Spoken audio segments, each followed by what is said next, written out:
Paul, congratulations on the crazy violent finish. You brought the elbows with that one. Yes. What did you make of the back and forthness early on in the fight with Muniz? Yeah, it was a good fight for me. We knew that going in. When the UFC had offered us this fight, we bit the hand off them for it because we knew, right, he's a dangerous grappler, and we knew that he has a good southpaw stance. But we knew, and my team, James Doolan, that we had his number. We knew heavy right body kicks, using loads of feints, and what we found was he was biting onto every one of the right body kicks. What that did was it opened up our ability to get in nice and deep into his legs, take him down. I just watched the replay back there. It was a nice big dunk, lift him up, slam him, and then from that he tried to like peel me off with like a can opener kind of thing. And that resulted in me getting on that top mount, looking for that dash, dropping the elbows. It was a good fight. He was rushing forward what we expected. I'm under no illusion that my coach is going to point out that we didn't do one simple thing and keep our shield up a little bit higher, but that's Monday morning's work. And yeah, it was a great fight, and it's just a mark on me in this middleweight division. For yourself, you're in a really interesting position because you're top 10 ranked at light heavyweight, and that division is open wide up again with the belt being vacant now. So you could go in there, get a couple of wins and be in there for title contention like you nearly were last year. But everyone's really impressed with how you look at middleweight as well. So what's next? Yeah, we aren't done with light heavyweight, and we're just starting at middleweight. We will do both, and it's where the fights are. If the fights are at light heavyweight, then we'll take it.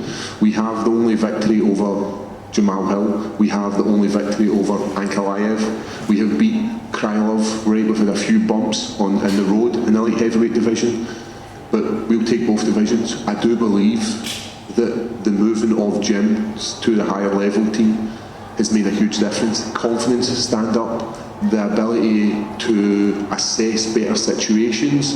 One of the things James says is soft knees, good eyes, and I could hear him saying that in the corner, and it works so well. And as he came in and he was giving me advice, and he's like, Paul, you see everything coming, because we've worked on it for 6 months, we've worked on movement, we've worked on controlling that distance, and that showed in the fight. Right, we made a few mistakes, and it's hard, only 6 months of drilling, but we need to, what's happened? Is Molly? First round slap. Oh shit.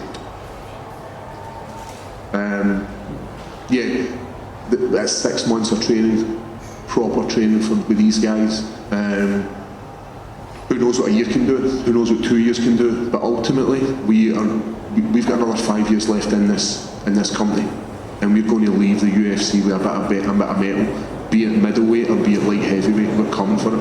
When you look at the top contenders at middleweight, you know, the likes of Vittori, Cannonier, Strickland, do you think they can't live with me on the ground with what you've got to offer? Yeah, we knew Munoz was a high-level jiu-jitsu black belt. You know, he broke Jacare's arm, he'd done the same to Eric Andrews. We are a different animal. We are a Scottish guy who shouldn't have jiu-jitsu the way we have it. We are a small nation who is not athletic under, like, no words, we are not an athletic nation. But what we have got is we have got heart and we've got determination, and I showed that in the fight. Even when we're taking shots and we're taking damage, we're still in the fight and we're always there. So the next 6 months is going to be interesting for Paul Craig. Final one, Kamzat's here tonight. That would be a really interesting stylistic matchup because that kind of plays right into your speciality, doesn't it? Is that a fight that you like down the line? Yeah, everybody in the middleweights get an opportunity to fight me. Who knows where we'll be put on in the division. Maybe we're back in the top 15 in there. Number 9 in the light heavyweights, maybe in the top 15 in middleweights. We'll find out on Monday. But anybody in front of me, that's who I'm looking to take on, and if it is Kamzat and he takes me down, there's a good chance that he's going to get triangled. My jiu-jitsu, I never had faith in my jiu-jitsu, and it's starting to build up. You know, people say Paul's a good jiu-jitsu, but you'd always doubt your abilities. And this fight here was one of the ones where it was like, right, if I'm a jiu-jitsu guy, I must be able to defend, and I must be able to attack, and I must be able to win fights. I'm a jiu-jitsu guy who is dangerous in MMA. Well done on the win. Thank you. Paul, just over here. Hiya. You know, Being at middleweight, what kind of impacts did you feel in there in terms of physically? Yeah, if you looked at me yesterday, it was going for Skeletor to He-Man in a couple of hours. I was very drawn. You could have grated cheese on my cheekbones if at that point. But it definitely made a huge difference making that cut. As a light heavyweight, I wouldn't cut much, maybe a couple of kgs. The whole camp, I cut about 12 kilograms, which is massive. It's massive if you do it without a team that I've got. I've got guys like Adam from Enhanced Performance, who's doing all the science of how to improve me as an athlete. And then I've got Lee Rickards from Boxing Science, who's doing all the calculations to bring that weight down safely, because the last thing you want to be doing is saying, right, we're going to be a middleweight and then we're just going to do a silly cut. It's going to wreck our body, we're going to try and rehydrate, and then we can't perform. What we did is we did it so that we are able to perform. We're able to make the weight on the Friday morning, and we're able to get up that Saturday and put on a performance. And I don't think the fans reacted to MD the way they reacted to my fight. They got behind me. I love fighting in London. It's one of these places, and I'm glad I put on a performance and rectified the loss I had in London last year. Yeah, definitely. And in terms of long term, if you want to jump between the divisions, how difficult is that with the kind of weight that you have to cut for middleweight? I think, see, if you take it from the science point of view, it's not difficult at all. If you're going in here without a team and you're just doing it on your own and you're leaving everything up to chance, then it's going to be difficult. But as long as you've got a good team who are all doing their jobs, everybody needs to be pulling in the right way. If you've got one guy at the top of the helm who's thrown off the leg of the table, then he's going to throw off the whole whatever's on that table. All the guys are there to support me, be it training partners, be it coaches, be it mentors, whatever it is, they're all there for Paul. And that's what makes this such a great team to be part of, and that's what makes going from middleweight or going to light heavyweight so much easier. And when you faced off, you had a really intense face-off with Andre just before you touched, well, I don't even think you touched gloves, did you?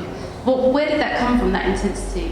I absolutely love the pageantry, like, especially yesterday at the weigh-ins, the ceremonial weigh-ins, absolutely love it. This is the only time I cannot be punched in the face and I can get right in somebody's face. I love controlling the octagon, I love putting on a show for fans, so when I walk into that middle of that octagon and he decides to walk in, there is no way I'm backing down. I've got the whole of the UK behind me, he's got nobody, he's one lone survivor in that octagon, and there was no way I was backing down. And it was brilliant, and I could hear the fans going wild for it. As I said, pageantry, this sport is about entertainment. You don't have to be the best fighter in the UFC to get the fans going. And talking about the fans, you know, you always come out with the Warpaint for the weigh-in. Someone also who did that was Chris Duncan. Yep. You know, you were the first to do that. Did that bother you at all? Do you mind that? And obviously No, both fellow Scots. No, I've had a bit of back and forth with him, like, and made it like, oh, you copy me, but it's not. You know what? Both of us are passionate, and both of us are Scottish, and both of us want to do it. But what I said to him was, accept no imitations. There can be only one. You know, like Highlander, there can be only one. And do you think it's time that the UFC came back to Scotland? I would absolutely love, you know, we've got myself, we've got Joanne Calderwood, we've got Chris Duncan, we've got Casey O'Neill, we've got a whole host of Scottish fighters. They would sell out the Hydro, and I would love to be a main event in that Hydro. Like, I have been in the co-main once in my life. I've never been a main event, and I believe that I could sell out the Hydro on the back of Paul Craig as a middleweight. And when do you want to get back in there?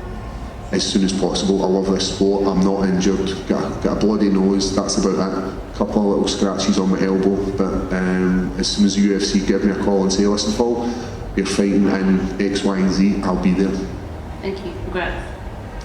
Hi Paul, just over here. How you doing? You spoke before the fight about wanting to, you know, you spoke about the Johnny Walker fight, and when you looked across the octagon from him, he looked massive. Yep. You wanted to be you wanted to be that guy coming in here, dropping down to middleweight. Did you feel like that in there? The question is, did I look like that? Was there a noticeable difference in size? You look Difference? great. Yeah, I felt great, and especially like if you compare me to stepping on the scales on Friday morning at 9 o'clock to stepping on the scales at the ceremonial weigh-ins about 7 o'clock, there was a huge difference. And then if you look at me walking into that octagon, it's amazing what a few hours can do, and a little bit of rehydration.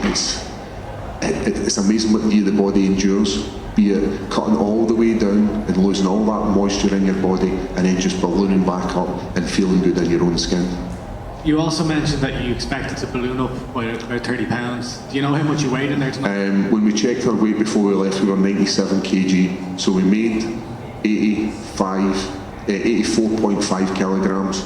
After we rehydrated, ate properly, we then ballooned up to 97 kg. That's huge, and it definitely showed in performance-wise. I had enough energy, and as my coach James came in and he said to me, "How do you feel?" I said, "You want to do it again?"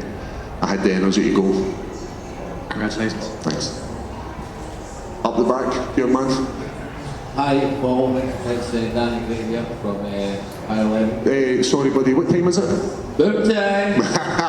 Just a quick question. Who's stronger than McGee? You or me? If you are grabbing my gi pants and it's Toriado, it's you every day. Cool. Thank you. Hi, General.